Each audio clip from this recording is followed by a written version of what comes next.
Insiden menyakitkan di Karachi Girls School ini, di mana seorang anak berusia 12 tahun di kamar kecil. Gadis itu melahirkan seorang anak. Gadis itu adalah siswa di sekolah yang sama. Mengapa video ini menjadi viral? Ini adalah permintaan untuk semua orang tua yang anaknya bersekolah, baik yang bersekolah, universitas atau perguruan tinggi, dan semua anak-anak juga. Harus menonton videonya. Video ini memiliki pelajaran dan kesadaran yang besar untuk kalian. Seperti biasa saya adalah orang pertama yang sampai di sekolah, dan tidak ada seorang pun di ruang guru, hanya gadis-gadis di kelas mereka. Suamiku akan menemuiku kalau pulang sekolah dia biasa ke kantornya. Jarak kantornya lumayan jauh, jadi dia biasa berangkat pagi, jadi dia biasa meninggalkanku juga. Aku mulai pergi ke ruang guru, agar aku bisa melepas burkaku. Tapi tiba-tiba perutku mulai terasa sakit. Dan aku sadar bahwa aku belum mengambil yang penting. Nyatanya, hari istimewaku akan segera dimulai, dan aku sudah melupakannya. Jadi aku bersyukur bahwa yang penting sudah ada di dalam. Bagasinya ada di sana. Aku segera berkemas, belum ada seorang pun yang datang ke sekolah, dan jarak toilet guru cukup jauh. Jadi saya mencapai kamar mandi putri. Agar masalah ini bisa teratasi, saya takut pakaian saya akan ternoda, ada banyak masalah dan rasa malu dalam situasi seperti ini. Tapi ketika aku pergi ke kamar kecil siswa, aku kehilangan akal sehatku. Adegan yang kulihat, teriakanku mulai menggema di seantero sekolah. Aku segera keluar dari kamar kecil. Aku semakin pusing. Di saat yang sama guru-guru lain dan kepala sekolah juga datang, karena sudah waktunya sekolah dimulai. Dan melihat kondisiku, kepala sekolah mulai bertanya, "Ada apa? Sepertinya kamu sedang tidak enak badan hari ini," kataku dalam keadaan khawatir. Apa yang kulihat di kamar kecil adalah dia terkejut seketika. Guru-guru lain juga menatapku dengan terkejut dan prihatin. Karena ini adalah sekolah perempuan, dan memiliki kasus seperti itu di kamar mandinya adalah hal yang sangat serius. Dan setelah beberapa saat kembali dengan mengenakan kain hidungnya, bibi-bibi yang bekerja di sekolah telah datang, dan kepala sekolah segera memanggil mereka, dan meminta mereka pergi menjemput gadis yang ada di dalam kamar mandi. Staf sesampainya di kamar, mereka berdua membawa gadis yang tak sadarkan diri itu dengan susah payah ke ruang staf, yang terbaring tak sadarkan diri di kamar mandi, dan seragamnya berlumuran darah. Dan bu kepala sekolah setelah itu, beberapa guru senior dan saya juga sampai di ruang guru. Sisa guru diinstruksikan oleh kepala sekolah. "Lihatlah siswa sekolah yang lain, ini tidak boleh keluar. Kamar mandi anak perempuan juga dikunci." Kepala sekolah mencoba menyadarkan gadis itu, tetapi dia mengeluarkan banyak darah rumah sakit. Tetapi kepala sekolah sangat takut, karena ini bukan hal yang normal. Kasus bisa saja diajukan ke polisi, dan sekolah akan didiskreditkan. Datang dan hentikan, dan dia harus menjawab setiap pertanyaan.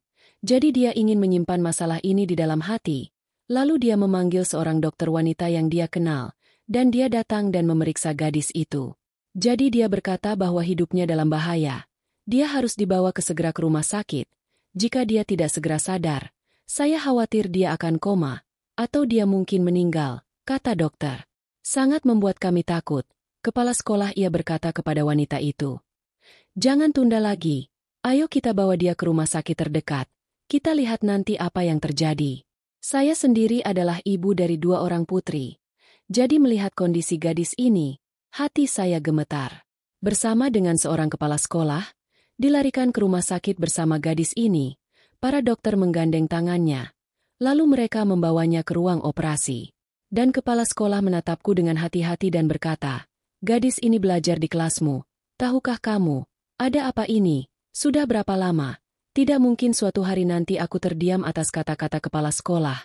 Karena ini sebenarnya bukan masalah sehari. Saya telah melihat dan merasakan banyak hal selama berhari-hari, tetapi saya tidak menyangka bahwa masalahnya akan sejauh ini."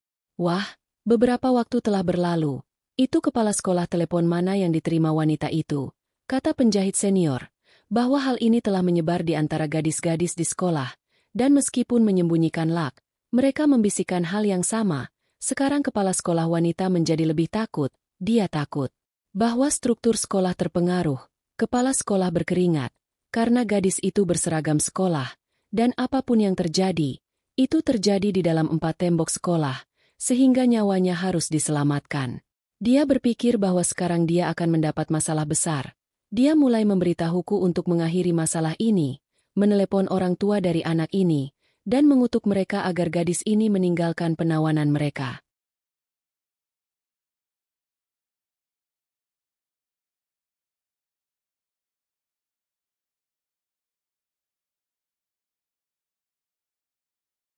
Kita akan kembali ke sekolah, maka cerita ini akan berakhir. Hatiku belum siap menghadapi ini, karena masih dalam tekanan kepala sekolah. Aku menelepon keluarga anak ini, dia seorang yatim piatu di atas kepalanya, dan ibunya dulu bekerja sebagai pembersih rumah di lingkungan saya, jadi tidak sulit bagi saya untuk meneleponnya. Tetapi ketika dia datang ke rumah sakit, dan semua hal itu diceritakan, sehingga setelah memeriksa ceknya, dia mulai menangis, dan mulai mengutuk kami. Banyak orang dari rumah sakit ini berkumpul untuk memeriksanya, dan itu mulai menjadi tontonan. Jadi kepala sekolah membungkamnya dengan susah payah, dan mengancamnya, bahwa jika kamu tidak diam, maka putrinya akan difitnah. Dia menjadi diam setelah mendengar ini. Lalu kepala sekolah mulai bertanya kepadanya dengan cara yang sangat buruk, apa yang dilakukan putrimu? Ibu seperti apa kamu? Tahu cala, dan putrimu telah mencapai prestasi yang luar biasa. Dengan kata-kata kepala sekolah ini, warna wajah wanita itu memudar, dan dia menatap kepala sekolah dengan heran, dan kata-kata ini tidak diharapkan. Tetapi kepala sekolah adil mencoba untuk menempatkan masalah ini di kepala ibunya, untuk kembali ke sekolah sendiri, dan kemudian melepaskan diri dari masalah ini. Sementara ibunya berkata adalah, bahwa putri saya sangat baik, dia tidak pernah melakukan kesalahan apapun. Dia bertanya kepada kami, apa yang terjadi pada putrinya di sekolah, karena dia tidak pergi kemanapun kecuali sekolah. Kepala sekolah adalah seorang wanita yang sangat berpendidikan dan tajam. Untuk melepaskan diri dari masalah ini, dia mengatakan kepadanya, bahwa ketika putri Anda sadar, Anda harus bertanya sendiri padanya, apa yang terjadi padanya? Kami memerlukan sesuatu, saya tidak tahu, dan kemudian mereka memberi isyarat kepada saya untuk kembali ke sekolah. Tetapi kenyataannya, saya tidak ingin meninggalkan gadis ini. Dia adalah gadis yang sangat cerdas di kelas saya, dan sangat baik gadis itu murni. Tapi tetap saja, apa yang terjadi padanya? Pasti ada tangan seseorang di belakangnya. Tapi aku tidak berdaya di depan perintah kepala sekolah. Sudah waktunya sekolah, dan aku harus mencapai tugasku. Makanya aku menasehati ibunya sabar dan kembali ke sekolah bersama kepala sekolah. Aku mulai mendengar bisikan-bisikan yang teredam. Setiap gadis membicarakan tentang peran gadis Zainab ini. Semua orang bertanya-tanya ada apa. Sementara kesehatanku masih belum pulih. Pemandangan di kamar kecil itu terus berputar di benakku. Ada. Dan bagaimana mungkinkah hal seperti itu terjadi pada gadis berusia 13 tahun? Memang bukan hal yang aneh, yang ditindas atau disembunyikan. Harusnya ada penyelidikan. Perintah kepala sekolah dengan tegas saya tidak akan membicarakannya lagi. Kamar kecil sudah dibersihkan. Dan apapun yang ditemukan di sana juga dibuang. Jadi sudah sore, dan liburan telah usai. Semua dengan ribuan pertanyaan di benak mereka. Jadi, mereka kembali ke rumah masing-masing.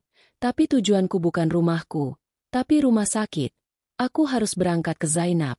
Dia adalah seorang gadis miskin dan lugu, yang membutuhkanku saat itu. Aku tidak tahu apakah dia sadar atau tidak. Aku mengambil becak, dan berangkat ke rumah sakit. Seragamnya yang berlumuran darah, dan makhluk kecil itu tergeletak di kamar mandi. Saya sangat terguncang. Saya sampai di rumah sakit, dan Ibu Zainab mengatakan bahwa dia sudah lebih baik dari sebelumnya.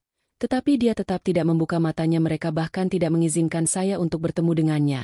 Lalu dia memeluk saya dan mulai menangis dan berkata, Nona Naila, Anda tahu bahwa saya seorang janda. Saya menghabiskan hidup saya bekerja di rumah, di bus. Saya ingin seseorang bisa menulis pada putriku, agar masa depannya tidak hancur seperti masa depanku. Tapi apa yang aku tahu, bahwa di 4 tembok sekolah, putriku akan diperlakukan seperti ini. Dengarkan dia, aku terkejut, dan aku katanya, gimana bisa dibilang kejadian yang menimpanya itu terjadi di sekolah? Sepertinya sudah berbulan-bulan, kata Ibu Zainab. Karena beberapa bulan ini Zainab saya selalu menghindar dari yang namanya sekolah, mencuci dan menyetrika seragam sekolah. Air mata berlinang untuk liburan belum siap. Saya merasa mungkin, seiring bertambahnya usia, dia kehilangan minat belajar. Jadi saya sering memarahinya dan menyekolahkannya, menjelaskan bahwa belajar itu sangat penting. Itulah sebabnya saya pikir begitu. Saya pikir, mendengarkan Ibu Zainab, ada beberapa guru laki-laki di sekolah yang sedikit bebas dengan anak perempuan, dan berbicara dengan mereka secara pribadi, terutama kebiasaan Sarhamat begitu dia mendapat kesempatan. Dia akan berdiri dekat dengan seorang gadis, dan kemudian mulai berbicara omong kosong, tapi aku tidak bisa mencurigai siapapun seperti itu.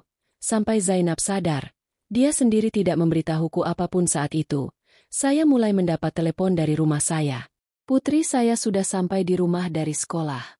Saya mulai khawatir, jadi saya meminta izin dari Ibu Zainab dan berkata, saya di Suriah akan datang, lalu saya menaruh sesuatu pada mereka. Tangan dia menyimpan uang itu dan berangkat ke rumahnya. Sesampainya di rumah, pikiranku bingung dengan Zainab. Ini, sore harinya, ketika suamiku kembali dari kantor, aku menceritakan seluruh kejadian kepadanya, dan dia terkejut setelah mendengarnya, dan berkata kepadaku, gadis itu dulunya belajar di kelasmu, jadi apakah kamu mengetahui sesuatu selama hari-hari ini? Bukan, aku bilang pada suamiku, kalau dia gadis yatim piatu, aku selalu memandangnya dengan cemas, tapi beberapa hari terakhir ini, dia sangat aneh, bahkan saat dia di kelas, dia tidak ada di kelas. Dan pengujiannya ada yang tidak beres. Dan dia juga semakin lemah dalam belajar. Selama ini dia sering berlari-lari liar di kelas, dan saya sering merasakan hal ini. Lalu beberapa hari yang lalu kesehatannya juga sangat buruk. Dia sering merasa pusing saat duduk. Dia akan menyandarkan kepalanya di bangku. Maka cerita ini akan terus berpikir bahwa hatiku belum siap menghadapi di rumah. Karena masih dalam tekanan kepala sekolah bahwa hari ini dia berayun antara hidup dan mati. Dia seorang pekerjaanku sudah selesai. Aku meminta suamiku bekerja sebagai pembersih rumah di lingkungan saya. Dia membawaku ke rumah sakit. Jadi tidak sulit bagi saya untuk meneleponnya. Sudah. Tetapi ketika dia datang ke rumah sakit, aku segera mendatanginya. Dan semua itu hal itu diceritakan. Wajahnya kuning, setelah memeriksa air mata mengalir dari matanya. Dia mulai menangis. Aku berkata padanya, mengutuk kami, Zainab, banyak orang bercayalah padaku. Dari rumah sakit ini berkumpul untuk memeriksanya. Bagaimana semua dan ini terjadi menjadi tontonan. Dan siapa lagi yang melakukannya? Jadi kepala sekolah membungkamnya dengan susah payah dan mengancamnya. Dan ketika saya bertanya, jika kamu tidak menjawab, maka saya tidak mendorong terlalu keras. Dia menjadi diam setelah mendengar kurang baik. Lalu kepala sekolah mulai bertanya kepadanya dengan cara yang sangat buruk. Aku ingin melaporkan masalah ini ke polisi. Namun Ibu Zainab tidak bersedia. Dia merasa hal itu akan membawa lebih banyak prestasi yang luar biasa. Dan kepala sekolah juga tidak menyetujuinya. Kepala sekolah ini, aku harus menyelamatkan pekerjaan itu memudar. Dan saya juga ingin mendapat kepala sekolah dengan Zainab. Dan jadi sekarang ini tidak diharapkan langkah. Tetapi kepala sekolah Adil mencoba untuk menempatkan masalah ini di kepala ibunya. Jadi kamu juga akan diselidiki. Kembali ke sekolah sendiri. Dan di sini polisi membuat hidup tidak mungkin atas nama masalah ini. Sudah menjadi hukumnya berkata adalah, kamu akan dipanggil ke kantor polisi lagi dan lagi itu akan dia tidak pernah melakukan kesalahan apapun. Dan rumah kita dia akan terganggu kepada kami. Suamiku apa yang terjadi pada putrinya di sekolah. Ingin menjauhkan diri dari urusan orang lain kecuali sekolah. Sedangkan sebagai penduduk sekolah adalah seorang wanita yang sangat berpendidikan dan tajam. Artinya, untuk melepaskan diri dari masalah perlindungan. Dia mengatakan kepada siswa saya bahwa ketika putri Anda sadar ini tidak terjadi lagi di sekolah. Untuk itu perlu dilakukan beberapa langkah. Kami memerlukan keesokan paginya. Saya tidak tahu. Kepala sekolah dan sampai kemudian mereka memberi isyarat kepada saya katakan untuk padanya bahwa kasus Nyonya Zainab tidak bisa ditutup begitu saja. Saya tidak ingin meninggalkan ibunya gadis sudah menelepon polisi. Dia adalah gadis tidak yang sangat cerdas di kelas saya. Tapi kita harus melakukan dan sangat baik gadis bagaimanapun juga. Tapi seseorang telah melecehkannya. Apa yang terjadi padanya? Pasti ada tangan seseorang di belakangnya. Kalian pasti pernah melihat tidak berdaya di depan perintah kepala sekolah. Kondisi gadis sudah waktunya sekolah. Ia melahirkan bayi prematur di kamar mandi sekolah. Makanya aku menasihati ibunya sabar dan kembali ke sekolah bersama kepala sekolah. Siapa yang mendengar bisikan-bisikan yang teredam. Syukurlah dia sadar dan lebih baik membicarakan tentang peran gadis Zainab ini. Tetapi jika hal seperti ini terjadi lagi pada anaknya ada apa? Kepala sekolah menatapku dan masih belum pulih. Kamu lebih pantas di kamar seorang gadis yatim piatu. Terus berputar di benakku. Bunda. Dan bagaimana mungkinkah hal seperti itu terjadi pada gadis berusia 13 tahun untuk pengobatan Zainab? Memang bukan hal yang aneh. Anggap saja cerita ini sebagai disembunyikan. Karena harusnya ada penyelidikan. Saya tidak bisa mempertaruhkan struktur sekolah dengan tegas. Saya tidak akan membicarakannya lagi. Masalah untuk kamar diri kecil saya sudah dibersihkan. Ya, dan apapun yang ditemukan di sana juga beberapa hari lagi. Jadi sudah sore. Jika saya mengambil tindakan terhadap masalah ini, semua dengan ribuan pertanyaan dalam urusan kantor. Jadi akan sulit kembali ke rumah masing-masing. Kepala sekolah mengatakan keputusannya dengan kata-kata yang belak-belakan. Aku harus berangkat ke Zainab ke kelas. Dia adalah seorang gadis miskin dengan wajahku yang membutuhkanku saat 60 gadis di kelas itu adalah apakah dia sadar atau tidak. Dan saya memandangi setiap wajah berulang kali dan berangkat ke rumah sakit. Jika Zainab ada di tempat ini seragamnya yang berlumuran darah, maka besok dan gadis kecil itu mungkin ada di antara mereka. Dan hanya pikiran ini yang tidak membuat saya sampai di rumah pribadi dimulai. Dan Ibu Zainab mengatakan bahwa dia sudah lebih baik dari sebelumnya. Saya juga meminta mereka menjawab pertanyaan mereka, bahkan tidak mengizinkan saya untuk bertemu dengannya. Lalu dia memeluk saya dan mulai menangis dan berkata, "Nona Naila, Anda tahu bahwa saya seorang janda. Saya menghabiskan hidup saya bekerja di rumah, di bus. Saya ingin seseorang bisa menulis pada putriku, agar masa depannya tidak hancur seperti masa depanku. Tapi apa yang aku tahu, bahwa di 4 tembok sekolah, putriku akan diperlakukan seperti ini." Dengarkan dia, aku terkejut, dan aku katanya, "Gimana bisa dibilang kejadian yang menimpanya itu terjadi di sekolah? Sepertinya sudah berbulan-bulan," kata Ibu Zainab. Karena beberapa bulan ini Zainab saya selalu menghindar dari yang namanya sekolah, mencuci dan menyetrika seragam sekolah. Air mata berlinang untuk liburan belum siap. Saya merasa mungkin, seiring bertambahnya usia, dia kehilangan minat belajar. Jadi saya sering memarahinya dan menyekolahkannya, menjelaskan bahwa belajar itu sangat penting. Itulah sebabnya saya pikir begitu. Saya pikir, mendengarkan Ibu Zainab, ada beberapa guru laki-laki di sekolah yang sedikit bebas dengan anak perempuan, dan berbicara dengan mereka secara pribadi, terutama kebiasaan Sarhamat. Begitu dia mendapat kesempatan, dia akan berdiri dekat dengan seorang gadis, dan kemudian mulai berbicara omong kosong. Tapi aku tidak bisa mencurigai siapapun seperti itu. Sampai Zainab sadar, dia sendiri tidak memberitahuku apapun saat itu. Saya mulai mendapat telepon dari rumah saya. Putri saya sudah sampai di rumah dari sekolah. Saya mulai khawatir, jadi saya meminta izin dari Ibu Zainab dan berkata, "Saya di Suriah akan datang." Lalu saya menaruh sesuatu pada mereka. Tangan dia menyimpan uang itu dan berangkat ke rumahnya. Sesampainya di rumah, pikiranku bingung dengan Zainab. Ini, sore harinya, ketika suamiku kembali dari kantor, aku menceritakan seluruh kejadian kepadanya, dan dia terkejut setelah mendengarnya, dan berkata kepadaku, "Gadis itu dulunya belajar di kelasmu, jadi apakah kamu mengetahui sesuatu selama hari-hari ini?" "Bukan," aku bilang pada suamiku, "kalau dia gadis yatim piatu. Aku selalu memandangnya dengan cemas, tapi beberapa hari terakhir ini, dia sangat aneh, bahkan saat dia di kelas, dia tidak ada di kelas. Dan pengujiannya ada yang tidak beres. Dan dia juga semakin lemah dalam belajar." Bahwa kelakuan Zainab sudah berubah total selama beberapa hari. Namun apa yang sebenarnya tidak ada yang tahu. Lalu seorang gadis yang biasa datang dan pergi bersama Zainab menceritakan hal yang membuatku sudah berubah total selama beberapa hari. Katanya beberapa bulan yang lalu, yang sebenarnya tidak ada yang tahu. Memberhentikan Zainab dari seorang gadis yang biasa datang dan pergi bersama Zainab cukup lemah dalam hal yang membuatku kaget. Tidak ada fasilitas komputer di rumahnya. Katanya beberapa bulan yang lalu, kali menggunakan kepala komputer memberhentikan Zainab dari sekolah saat liburan. Dan kepala komputer sebenarnya tadi bilang padanya cukup lemah dalam bahwa setelah liburan tidak ada fasilitas komputer di rumahnya. Nanti aku akan menjelaskan komputernya padamu. Hari itu dia tidak pulang bersamaku, dan kepala komputer setelah hari itu sikap Zainab berubah. Setelah liburan, kupikir mungkin mampir ke sekolah. Dia sudah menjadi menjelaskan komputernya padamu. Aku tidak punya status di matanya. Dia tidak pulang bersamaku. Jadi aku juga berhenti berbicara dengannya. Sikap Zainab setelah mengatakan ini, kupikir mungkin gadis dia itu menjadi diam membayar kepalanya lebih dan memperhatikan dia. Aku bahkan tidak dapat menjadi bahwa kecurigaanku terhadap Sarhamat akan benar sejauh ini. Itu berpikir bahwa di sana sini berbicara berkeliaran. Itu sudah akan berjalan menghampiri kepala Sarhamat yang mengajukan pertanyaan kepadanya. Bahwa kecurigaanku terhadap semua guru telah pergi dan seperti dugaan saya sama-sama sampai di ruang kelas. Berkeliaran kesana kemari. Mereka akan mencapai kepala Sarhamat dan menjawab pertanyaannya. Mereka menghentikan mereka. Saya tersenyum dan memandang mereka. Ketika mereka mendengar bahwa saya telah mengetahui siapa yang melakukan semua ini kepada Zainab, maka Anda harus segera mengajukan pengaduan ke polisi. Menangkap pelakunya. Siapa yang melakukan semua ini dengan Zainab? Saya dengarkan aku. Kalau dia penjahat, lihatlah wajah mereka. Dia tidak akan pernah mengatakan mulai mengatakan. Kalau pertama, kenapa Zainab diberhentikan saat hari raya ke polisi? Pekerjaan apa yang harusnya dilakukan setelah hari raya? Kredibilitas Pahamat ini mendengarnya. Saya ragu dan mereka kalau dia penjahat. Nona dia tidak akan pernah melakukannya. Anda meragukan saya, mengatakan hal dan Anda mengira itu. Saya telah berhubungan saya bertanya seks dengan tegas kepadanya. Saya tetap Anda menghentikan Zainab jadi dia berbicara sendiri.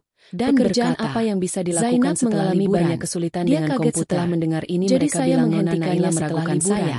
Sehingga dia mengira saya berhubungan seks dengan di depan komputer. Saya tetap bisa diam. Saya jelaskan. Jadi dia berbicara kebetulan sendiri. Istri saya mendapat telepon. Kesehatannya Zainab sedang banyak masalah dan dia dirawat di rumah sakit. Maka saya hentikan dia setelah liburan.